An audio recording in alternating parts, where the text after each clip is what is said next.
नुकताच मी lipstick under माय बुरखा हा सिनेमा पाहिला. तुम्ही सगळ्यांनी सुद्धा कधी ना कधी आवर्जून हा सिनेमा नक्की पाहावा आणि आपल्यासारख्या स्त्रियांनी तर नक्की बघायला पाहिजे हा सिनेमा. कारण विषयच तसा आहे या सिनेमाचा. म्हणजे पुरुषप्रधान समाजव्यवस्थेकडून विविध पातळ्यांवर होणारं स्त्रीचं शोषण आणि स्त्रीची लैंगिकता, सेक्शुअलिटी याबद्दल हा सिनेमा खूप छान भाष्य करतो. अगदी आशयघन सिनेमा आहे. पुरुषप्रधान समाजव्यवस्थेमध्ये स्त्रीला जेंडर, कास्ट, क्लास या विविध पातळ्यांवर नेहमी शोषणाला सामोरं जायला लागतं. कायम दुय्यमत्व येतं आणि हा विषय विविध दिग्दर्शकांना नेहमी आव्हानात्मक वाटला आहे.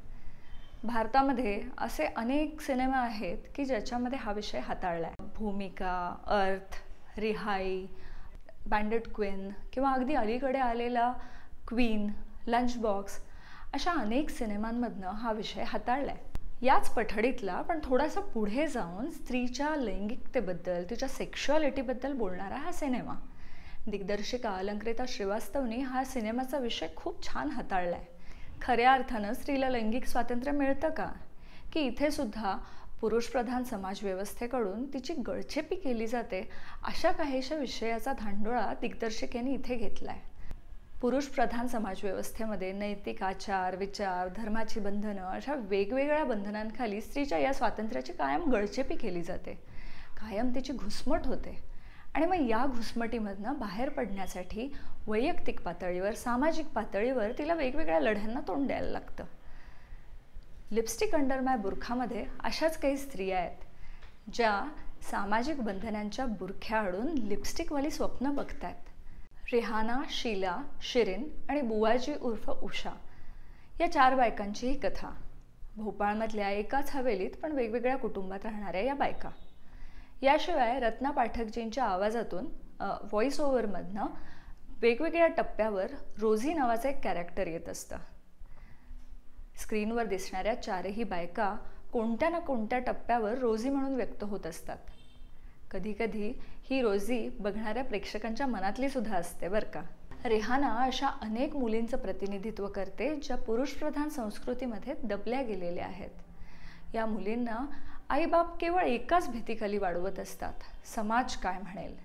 अशा मुलींना मग स्वप्न बघण्याचा कोणताही अधिकार उरत नाही. रिहानाची काही स्वप्न आहेत, पण ती स्वप्न पुरी करण्यासाठी लागणारं स्वातंत्र्य तिला नाही. एकीकडे चकाचक मॉल संस्कृती आहे, जीन्स, फॅशनेबल कपडे, लिपस्टिक, मेकअप, परफ्यूम्स, पार्टीज. आणि त्या पार्श्वभूमीवर एकीकडे रिहानाचं ऑर्थोडॉक्स आयुष्य.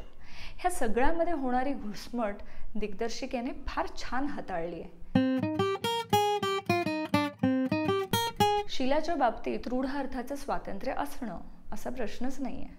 तिला स्वातंत्र्य आहे वागण्याचं, बोलण्याचं, हसण्या खिदळण्याचं, अगदी प्रेम करण्याचं आणि हव्या त्या पुरुषाबरोबर सेक्शुअल रिलेशनशिप ठेवण्याचं सुद्धा. पण इथे प्रश्न आहे तो स्त्रीच्या आर्थिक स्वातंत्र्याचा. शीलाकडे चॉईस आहे पण आर्थिक स्वातंत्र्य नाही. त्यामुळे लग्नाचा विचार करताना तिला असा पुरुष निवडावा लागतो की जो तिला घर देऊ शकेल, जो तिला इकॉनॉमिक सिक्युरिटी देऊ शकेल. मिस्टर राईटचा शोध घेण्याचा शीलाचा प्रवास फार इंटरेस्टिंग पद्धतीने मांडला आहे. 3 मुलांच्या आई असणाऱ्या, नवऱ्यापासून लपून छपून नोकरी करून कुटुंब चालवणाऱ्या शिरीनला सतत सामोरं जावं लागतं ते मॅरिटल रेप आणि डोमेस्टिक व्हायलन्सला. आर्थिकदृष्ट्या स्वतंत्र होण्याची ती धडपड करतीये, पण तिचा नवरा मात्र तिच्याकडे फक्त एक उपभोग घेण्याची वस्तू, जस्ट अ कमॉडिटी म्हणून बघतो. लग्न असूनही सतत नवऱ्याचा बलात्कार सहन करणारी शिरीन कोकणासांनी खूप छान मांडली आहे. बुवाजी उर्फ उषा, वयवर्ष 55 असलेली एक प्रौढ महिला. या पात्राला कॉमेडीचा टच असला तरी कारुण्याची एक किनार आहे. बुवाजीचा नवरा तिच्या लहान वयातच वारला. तिच्या सेक्शुअल भावनांची पूर्ती झाली नाही आहे, त्यामुळे ती येलो लिटरेचर वाचते. बुवाजीचा मान आहे समाजामध्ये कारण ती विधवा आहे. पण एकदा का समाजाने हा मान दिला किंवा कुठल्याही आशा, आकांक्षा ह्याला काही किंमतच उरत नाही. त्यामुळे टेलिफोनिक सेक्स करणाऱ्या बुवाजीला समाज सहज घराबाहेर काढतो. एका अर्थानं तेही शोषणच. या 4ही पात्रांच्या एकात एक गुंफलेल्या कथेबरोबर पुढे जाते ती रोझीची गोष्ट.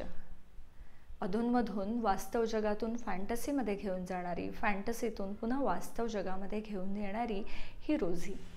स्त्रीच्या लैंगिकतेविषयी बोलणारी, स्त्रीचं शरीर तिचा हक्क आहे याची जाणीव करून देणारी. रोझीचे हे पात्र रत्नाजींच्या आवाजातून अगदी मस्त उभं राहिलंय. आता बोलूया दिग्दर्शिकेबद्दल. अलंकृता श्रीवास्तव या सिनेमाची दिग्दर्शिका आहे. कथा पटकथा सुद्धा तिचीच आहे. कथा आणि पटकथा अगदी खिळवून ठेवणारी आहे, कुठेही कंटाळा येणार नाही. आणि हा विषयसुद्धा दिग्दर्शिकेने अगदी मॅच्युअरली मांडला आहे आणि संयतपणे सुद्धा.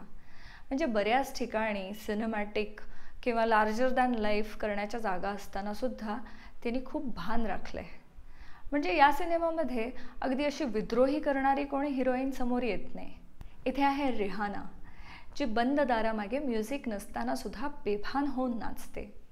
इथे आहे शिरीन, वारंवार होणाऱ्या ॲबॉर्शन्सला कंटाळून स्वतःच मेडिकल स्टोअरमध्ये जाऊन कॉन्डोम विकत आणते. इथे आहे शीला, जी वारंवार बंद पडणारी गाडी आणि रिलेशन एकाच सहजतेने बदलून टाकते. इथे आहे बुवाजी, जी सेन्शुअस कादंबरी धार्मिक पुस्तकाच्या आडून आडून वाचते. या चौघींपैकी कोणी ना कोणीतरी विद्रोही भूमिका घ्यावी असं आपल्याला खूप वाटत राहतं बरं का. पण मुळात दिग्दर्शिकेला ते मांडायचं आहे की नाही मांडायचं आहे हे कळत नाही. कदाचित मांडायचंच नसावं, कारण तिने या संपूर्ण कथेला बॅकड्रॉप दिला आहे तो भांडवली बाजाराचा. 1990 नंतर आर्थिक उदारीकरणामुळे आपल्याकडे जी सुबत्ता आली आहे त्याचा. कारण इथे धुणं भांडी करून संसार चालवणारी आई नाही आहे.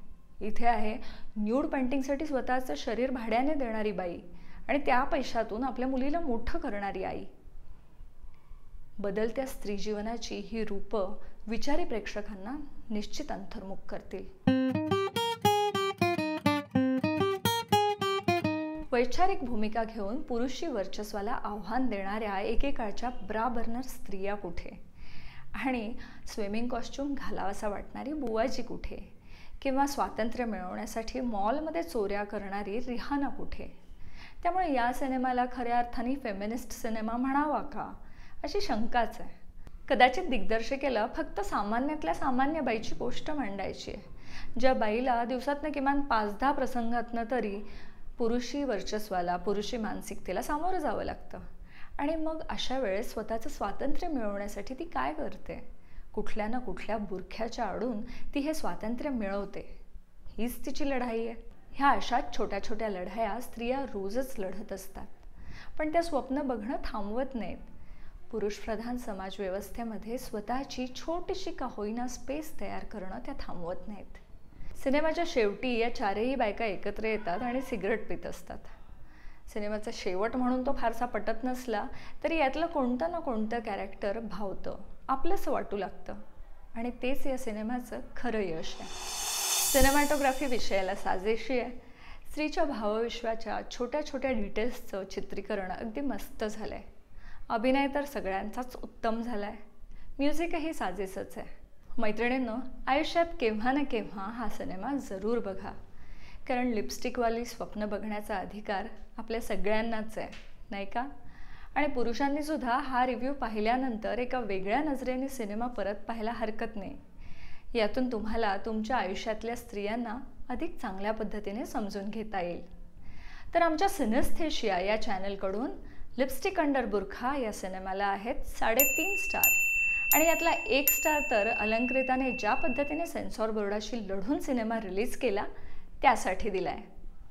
बघत रहा आमचा हा चॅनल सिनेस्थेशिया.